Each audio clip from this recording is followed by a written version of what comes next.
الحمد للقادر المقتدر المقدم المؤخر الأول الآخر الظاهر الباطن لا شريك له ولا نظير له ولا مشير له. أما بعد فأعوذ بالله من الشيطان الرجيم.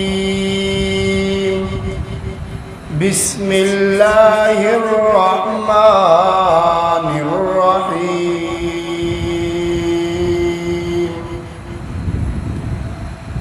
ألم تر كيف فعل ربك بأصحاب الفيل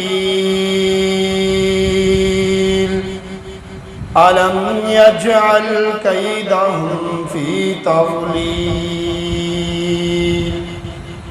وأرسل عليهم طيرا أبابيل ترميهم بحجارة من سجيل فجعلهم كعصف مأكول. وفي مقام آخر إن الله لا يهدي القوم الظالمين. صدق الله مولانا العظيم وصدق رسوله النبي الصادق الوعد الأمين. ونحن على ذلك لمن الشاهدين والشاكرين والحمد لله رب العالمين. لے شوق سے نام صحابہ کا کر چرچا صحابہ کا. گر طلب ہے تجھ کو جنت کی تو پلہ تھا صحابہ کا. درود پاک. اللہم صلی علی سیدنا و مولانا محمد وعلی آل سیدنا و مولانا محمد وبارک وسلم ثم صلو علیہ. واجب الاحترام بزرگ و دوستو، اللہ تبارک و تعالیٰ کا بہت بڑا احسان ہے کہ اللہ تعالیٰ نے ہمیں مسجد میں آنے کی توفیق عطا فرمائی ہے. آپ حضرات کے سامنے میں نے آخری پارے کی سورۃ الفیل کا تھوڑا سا مختصر سا آپ کے سامنے حصہ تلاوت کیا ہے. میری دعا ہے اللہ تعالیٰ سے کہ مجھ ناچیز کو کما حق بیان کرنے کی توفیق عطا فرمائے اور آپ حضرات کو صحیح سننے اور سمجھنے کی توفیق عطا فرمائے. سننے، سنانے، سمجھانے کے بعد دعا ہے رب العالمین سے کہ ہم سب کو اس پاک کلام، ہدایت والی کلام پر عمل کرنے کی توفیق عطا فرمائے.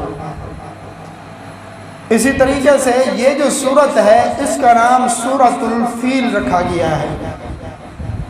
فیل عرب کی زبان میں ہاتھی کو کہتے ہیں. یہ ایک ایسی صورت ہے جو رسول اللہ صلی اللہ علیہ وسلم پر جب اتری تو اس وقت آپ غم سے نڈھال تھے. مسلسل مشرکین مکہ کے دباؤ میں، مسلسل مشرکین مکہ کے خوف میں آپ صلی اللہ علیہ وسلم تھے.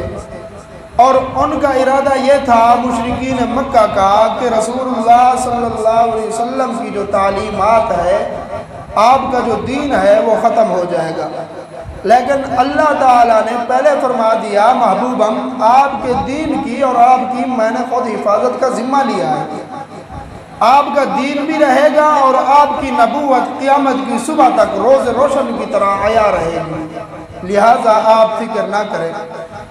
دین کو مٹانے والے بڑے آئے، نمروز کی شکل میں بھی آئے، حامان کی شکل میں بھی آئے، شداد کی شکل میں بھی آئے، فرعون کی شکل میں بھی آئے، اجداد کی شکل میں بھی آئے اور ابو جہل کی شکل میں بھی آئے۔ محبوبم دین کو مٹانے والے خود تو مٹ گئے، لیکن نہ اللہ کا دین مٹا، نہ اللہ کے دین کو پھیلانے والے مٹے، اور روز روشن کی طرح دین کو مٹانے والے جب ان کافروں نے ان کو مٹانے کی کوشش کی تو کافروں کے گھر سے اللہ نے دین کو زندہ کرنے والے پیدا فرما دیے۔ آزر حضرت ابراہیم کا والد دین کو مٹانے والا تھا، اللہ نے اس کے گھر کے اندر جناب ابراہیم خلیل اللہ جیسے موحد، جناب ابراہیم خلیل اللہ جیسے توحید پرست کو اللہ نے اس مشرک کے گھر میں پیدا فرمایا۔ موسیٰ علیہ السلام فرعون دین کو مٹانے والا تھا، اللہ نے جناب موسیٰ کلیم اللہ کو فرعون کے گھر میں پرورش دی، خرچہ فرعون کا، چرچہ اللہ کا، گھر فرعون کا ہے، راشن غلہ فرعون کا ہے، نبی جناب موسیٰ کلیم اللہ کھا فرعون کے خرچے سے رہے ہیں، لیکن بڑے ہو کر حضرت موسیٰ نے فرعون کا تخت الٹا، اللہ نے جناب موسیٰ کی قوم کو نجات دی اور فرعون کو دریا کے اندر غرق کر دیا۔ تو مقصد یہ ہے کہ دین کو مٹانے والے جتنے بڑے متشدد تھے، اللہ نے اتنے بڑے متشدد دین پر چلنے والے ان کے گھروں میں پیدا فرمائے۔ حضور کے زمانے میں ابو جہل کو دیکھ لے، ابو جہل حضور کا سب سے بڑا دشمن تھا اور سخت دشمن تھا۔ سفر میں، حضر میں، مکہ میں، مدینہ میں، آپ جہاں بھی رہے، ابو جہل کی چلاکیاں اور ابو جہل کے جو چونچلے حضور کے لیے ہر وقت تیار تھے، جب تک مردار نہیں ہوا اس وقت تک حضور کا جانی دشمن تھا۔ جب مردار ہوا، فتح مکہ ہوا، تو اس وقت آپ صلی اللہ علیہ وسلم کی خدمت اقدس میں ابو جہل کا بیٹا جناب اکرمہ رضی اللہ تعالیٰ عنہ آئے، اور یہ جتنا باپ کفر میں متشدد تھا، پھر بیٹا اتنا اسلام میں متشدد تھا، اسلام کے لیے انہوں نے تلوار اٹھائی۔ باپ حضور کا دشمن، بیٹا حضور کا سچا عاشق رسول بنا اور حضور کے اوپر جان، اپنی مال، سب کچھ قربان کر دیا۔ اور اسی طریقے سے یہ اللہ کا قانون ہے، جب بھی دین کو مٹانے والے آئے تو اللہ نے ان مٹانے والوں کے گھروں میں ایسے ہیرے پیدا کیے، تاریخ کے اندر تاریخ آپ اٹھائیں کہ انہوں نے پچھلے آباء و اجداد کی تاریخ کو بدل ڈالا، آگے دین کے لیے کام کرتے رہے۔ اسی طریقے سے جو آیت، جو سورہ میں نے آپ کے سامنے تلاوت کی ہے، وہ سورۃ الفیل، فیل کا معنی ہاتھی۔ یہ ابرہ لشکر کا بادشاہ جو تھا، یہ لشکر لے کر آیا، یہ یمن کا بادشاہ تھا اور بڑا ظالم بادشاہ تھا۔ جب یہ یمن کے اوپر تخت نشین ہوا تو اس نے دیکھا کہ پوری کائنات کی اس وقت نظریں بیت اللہ کے اوپر جمی ہوئی ہے۔ جب حج کے دن آتے ہیں، ذی الحجہ کا مہینہ آتا ہے، پوری قوم اپنے راشن اٹھا کے، سواریوں کو لے کر، اپنے جو ہے زاد راہ لے کر، ساری قوم بیت اللہ کی طرف جا رہی ہے۔ اور بیت اللہ بالکل ایک سادہ سا گھر، پتھروں سے بنا ہوا، چار دیواری ہے، حرم کی انہوں نے لکیر لگائی ہوئی ہے، اللہ کا حرم ہے، بس اور کچھ نہیں ہے۔ ابرہ بادشاہ نے جب دیکھا کہ یہاں پتھر ہے یا کچھ چیز، کوئی آدمی نہیں جائے گا، جب میں ایک محل بناؤں گا، تو اس نے ایک محل بنایا بیت اللہ کے مقابلے میں، ایک کلیسا بنایا، اس کے اندر بڑی ماربل لگائی اور بڑا تہ خانے، بالا خانے بنائے، اس کے پھر سیرگاہ بنائی اس کی بڑے انتظام کے ساتھ، پھول، پھلواریاں، بوٹے، ہر چیز اس نے لگا دی، اور اس وقت جو چیز ضرورت کی تھی وہاں پر اس نے رکھوا دی۔ مفت بھی آدمی اٹھا سکتا ہے، لیکن مکہ کے اندر چاہے لوگ مشرک تھے، مکہ کے لوگ چاہے مشرک تھے، لیکن جناب ابراہیم خلیل اللہ کی تبلیغ اور آپ کے وعظ اور آپ کی تعلیمات نے ان کے اوپر اتنا اثر کیا ہوا تھا، وہ ہر چیز کو چھوڑ سکتے تھے لیکن اللہ کے حرم کو نہیں چھوڑ سکتے تھے پوری دنیا کے اندر۔ خیر اس نے بڑا ایک عالی شان بنگلہ محل کلیسا تعمیر کرایا ابرہ بادشاہ نے۔ اس نے اعلان کرا دیا کہ خبردار آئندہ سال جب حج کا ہے تو اس وقت کوئی بھی آدمی ادھر ریگستان کی طرف سفر نہ کرے۔ وہاں پر کیا ہے، جنگلات ہیں، نہ کوئی چیز مہیا ہے، نہ کوئی چیز وہاں پر ملتی ہے۔ یا شہر میں آؤ، کلیسا بنا ہوا ہے، ہر چیز ہے، مفت میں نے تقسیم کر دی ہے ہر چیز۔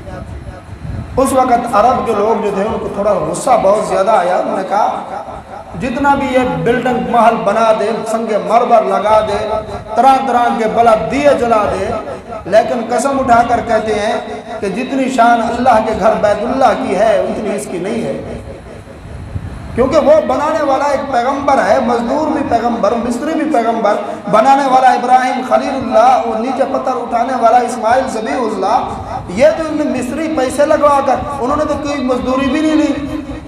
بالآخر محل تیار ہو گیا، کچھ عرصہ گزرا، کسی عربی نے، عرب کے کسی آدمی نے جا کر اس کے کلیسا کے اندر پیشاب کر ڈالا، اور یہ بھی لکھا ہوا ہے کہ اس نے پیشاب گندگی اٹھا کر اس کے دیواروں پر ادھر ادھر پھینک دی۔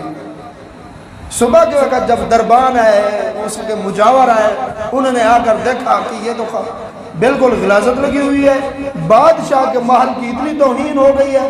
انہوں نے جا کر اس کو فوراً بتلایا تو ابرہہ کو بڑا غصہ آیا، تو اس نے ایک بہت بڑا لشکر تیار کیا کہ آج میں جا کر اس بیت اللہ کو گراتا ہوں جس کے ماننے والوں نے میرے کلیسا کی توہین کی ہے۔ سارے وزیر مشیر روکنے والے پاگل ہو گیا ہے، وہاں جا کر اپنا اتنا لشکر لے کر ایک چھوٹی سی عمارت کو گرانے کے لیے اتنا لشکر بڑا تیار کر رہا ہے، ہاتھی تیار کر رہا ہے۔ تو اس کے کانوں میں یہ بھی صدا گونجی کہ عرب کے جتنے بھی قبائل ہیں وہ تیرے ساتھ جنگ کرنے کے لیے تیار ہیں، سن لے۔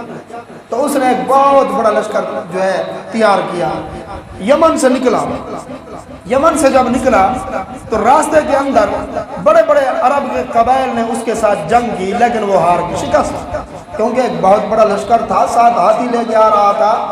اس زمانے میں بیلڈوزر سمجھ لے، کرائن سمجھ لے، بڑی مشینیں، اس زمانے میں ہاتھی ہوا کرتے تھے، وہ بڑا لاؤ لشکر کے ساتھ آ رہا تھا۔ خیر بڑے بڑے قبائل نے اس کے سامنے جو ہے گھٹنے ٹیک دیے۔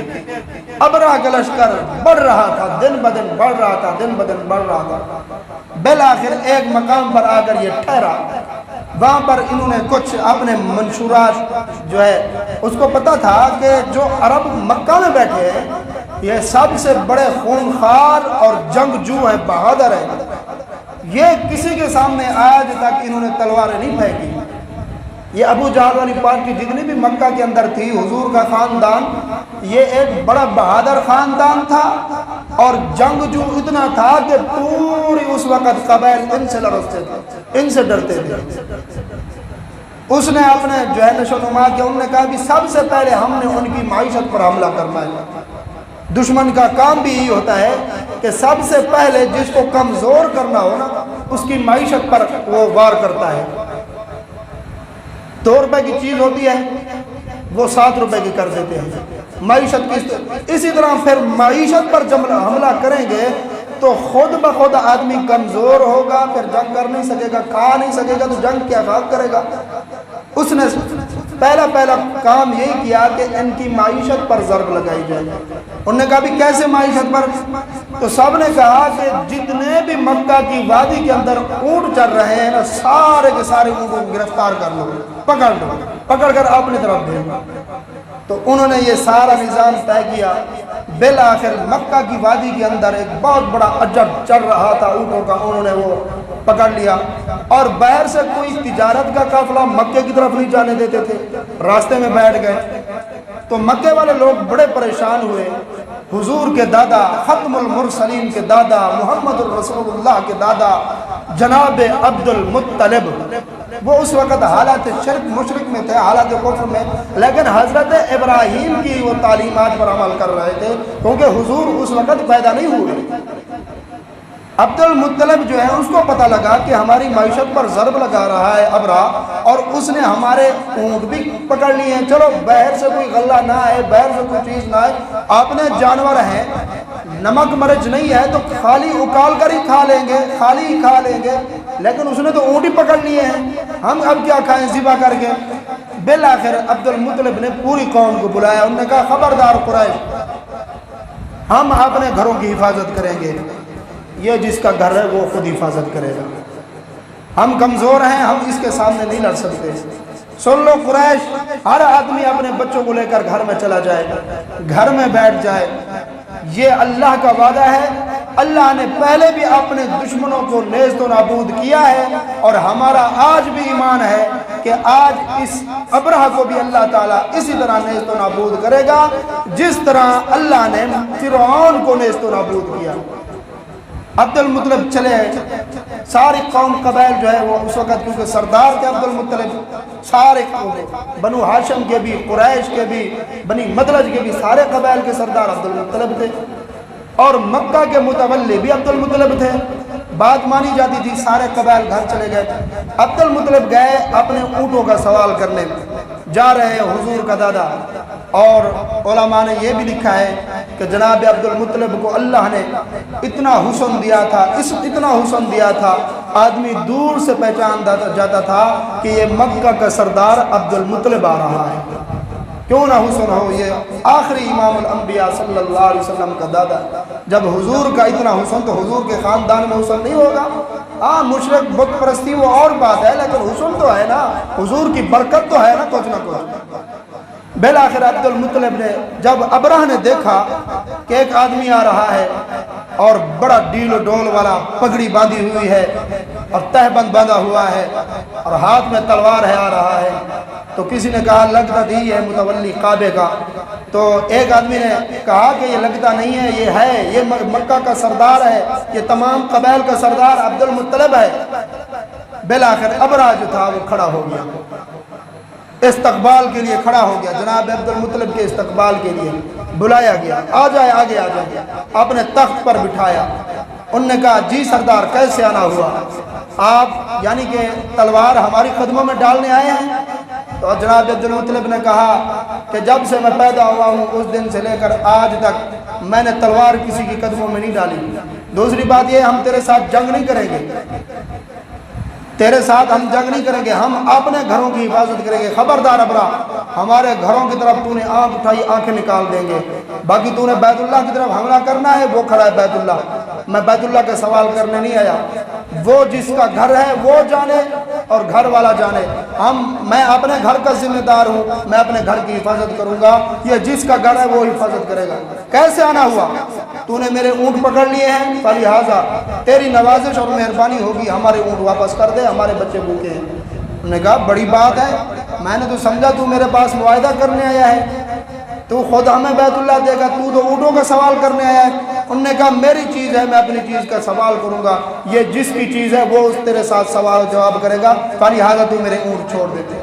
تو ابرہہ نے جب دیکھا روبدار چہرہ حضور کے دادا کا, روبدار چہرہ, اور چہرے کے اوپر انار کے دانے کی طرح جو ہے پسینہ ٹپک رہا ہے, سرخ چہرہ, تو اس نے کہا کہ بھی کیونکہ ہیبت ہوتی ہے دل کے اندر تھوڑا سا غاؤ, انہوں نے کہا بھی اس کے اونٹ چھوڑ دو. تو جناب عبد المطلب جو ہیں وہ اونٹ اپنے لے کر واپس آ گئے.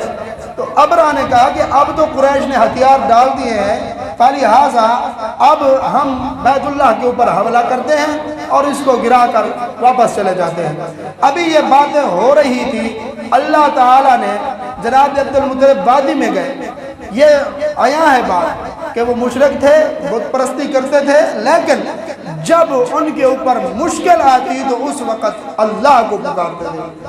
وادی میں بیٹھ کر عبد المطلب ہاتھ اٹھا کر ربنا ربنا کی صدائیں بلند ہو رہی ہیں, حضور کا دادا جناب عبد المطلب التحیات کی شکل میں بیٹھ کر مکہ کے ریگستان صحرا کے اندر بیٹھ کر اللہ کو پکار رہے ہیں، یا رب، او یا رب، نمروز کو چھوٹے سے مچھر سے مرانے والے رب، فرعون کو پانی میں غرق کرنے والے رب، شداد، نمروز، حامان کو غرق کرنے والے رب، آج دشمن تیرے گھر پر حملہ کرنے آیا ہے۔